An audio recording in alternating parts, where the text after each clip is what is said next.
stop talking about the Kyrie Irving situation and that shit. I want to talk about Jon Gruden. Recently was found that Jon Gruden was a racist piece of shit. I don't know, homophobe. All of these things, right? And so, oh my God, can you believe it? Jon Gruden said something racist. It's so funny to see, man, how pop culture and the media reacts to shit that we know. Like, first of all, now Jon Gruden, head coach of the Las Vegas Raiders. What's like Los Angeles? Las Vegas Raiders. Dude was on a 10-year, $100 million contract to be the GM. I don't know if he was GM, but to sure be the head coach of the Las Vegas Raiders. His second stint with this team. Now, I don't know. Say what you want about dude. Who cares, right? He's a football coach, a white dude that is in charge of, I want to say the NFL is predominantly black as well. Don't quote me on that. I'll put the numbers on the screen. Because I'm not actually sure. Now, Gruden says some racist things about NFLPA, the players union director, DeMaurice Smith. That's his brother's name. Or would that be the NFLPA? I don't know. Anyway, their union head, DeMaurice Smith, called him rubber lips or motorcycle tire lips or something weird, man. I don't know. A white man terminology, jargon of a wealthy white man. And it was in an email to the president of another football team. That's how this all got found out. It's like, yo, we're investigating Washington for A, B, and C, and we just found this treasure trove of shit.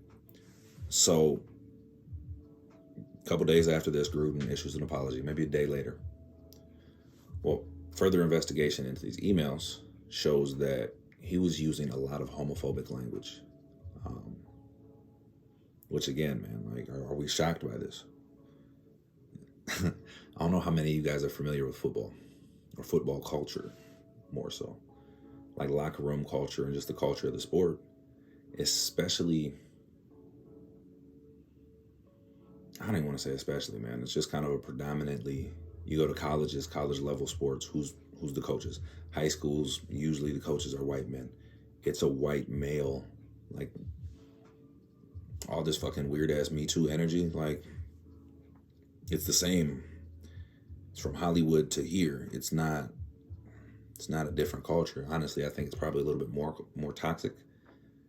Just because football is so, and when I say more toxic, I mean more toxic for men. I think Hollywood is obviously toxic for men. I've seen Terry Crews talk about it. But when you get into these professional sports, it's another level of being owned. It's really weird. There's it's a book I'd recommend to you guys, $40 Million Slaves, if you want to kind of get a deeper understanding of the dynamics really of professional sports and how professional athletes are not their own. They don't have autonomy. It's really fucking weird. It's modern, in a lot of regards, it's modern day slavery. Like, look at an NFL draft compared to a fucking slave auction. A lot of, like, it's weird.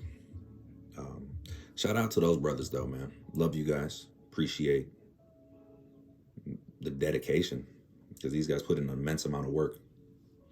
Like players in the NFL, bro. There's 50 players on the NFL team, 55, maybe 70 something, 100 if you count practice squad. Bro, there's not that many of these people in the world that are elite athletes. Shout out to them. Anyway, man. Football, professional athletics is a toxic environment. And obviously it's male athletics, but if we look at female athletics, women's athletics, look at, shout out to Simone fucking Biles, first of all. Love Simone Biles, GOAT, period. But look at what happened with women's gymnastics, Larry Nassar and all this weird shit, bro. And I have a hard time following it because I'm a father of daughters.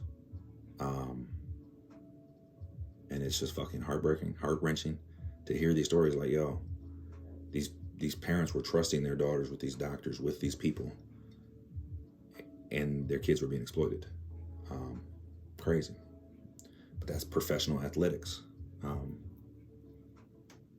It's just the exploitation of these people. They don't necessarily view these players as individuals, as human beings. They're viewed as, this is my prize horse. You know what I mean?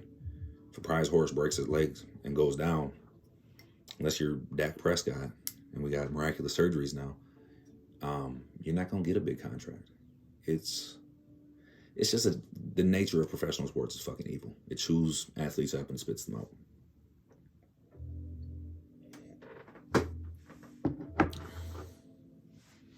Lose track of my original point. But no, are we surprised by Jon Gruden being this type of piece of shit? And I think as they further explore these emails, they're going to see, yo, there's a lot more to this than homophobia and racism. Or how does, not even there's a lot more. How does this homophobia and this racism, and actually they were real weird about the cheerleaders and shit too. Misogyny as well. Add that to the list. I don't say that's cool. That's fucking horrendous, right? But we know this. Why we only know this little subset of information is curious to me. Like, why just Jon Gruden? What else were other people saying? Like, if we're making one person's emails private, or not making them private, rather, making them public. If we're making one person's emails public, shouldn't we be making all the emails public? Like, let's be transparent. You know what I mean? Now, whether or not the NFL does that, I don't know. I highly doubt it. Like, just look at the fucking NFL. Look at make every league do this. And I guarantee you're going to see, I don't know if I want to call it the socioeconomics, all these things with the billionaire class, with the elites, like this level elites, right? How they view people, but especially how they view black people. Like, make it public for MLB. Let's see how they talk about Latinos, right? Let's see how many Latinos were passed over for jobs, how many blacks were passed over for jobs. The NFL has the Rooney Rule. There's a rule specifically in place because black coaches weren't getting hired. So it's like, yo, y'all gotta at least interview a nigga. Like, come on. I'm gonna put the Rooney Rule on the screen so y'all can see what I'm talking about. I don't know. I feel like I'm kind of rambling. Just as I'm thinking about this, my mind's going all over the place. Like, yo, Jon Gruden is literally the tip of the iceberg if you want to be intellectually honest. Outlets aren't going to want to be. ESPN is going to want to expose Jerry Jones' emails. And growing up, I was a Cowboys fan. Cowboys and Vikings were my squads. I had an uncle from Dallas, just kind of plus a fucking team winning games. I was watching Emmitt Smith and Troy Aikman and Mike Irvin, bro. And Daryl Johnston and fucking Charles Haley and good old days. But look at what Jerry Jones said. You telling me Jerry Jones, like, come on, bro. I ain't gonna say Jerry Jones is a Klansman, but that wouldn't necessarily surprise me either. And I love Jerry Jones. But I also know Jerry Jones is a white man. He's a billionaire. He's gotta be 70 plus. Gotta fuck, man. Shout out to Jerry Jones. Hell of a product he puts on the field. Especially this year. Yeah. I was going to make another video. Don't remember what I was going to talk about today. I got to go to work. But I think I figured out my recording setup. Not think, I have. This is how I'm going to do it. I was having trouble because I had a real nice camera.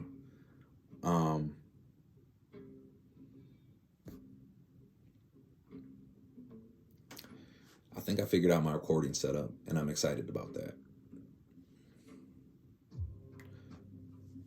It's easy, it's portable, so I'll be able to put out the content that I want to put out.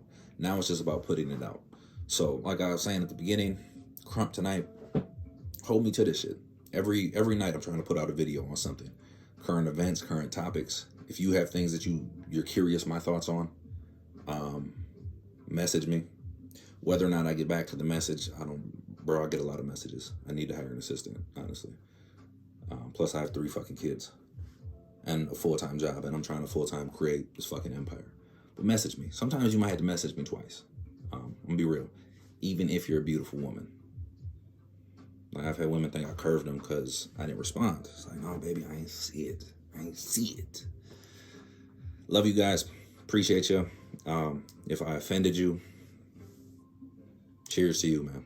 I love you.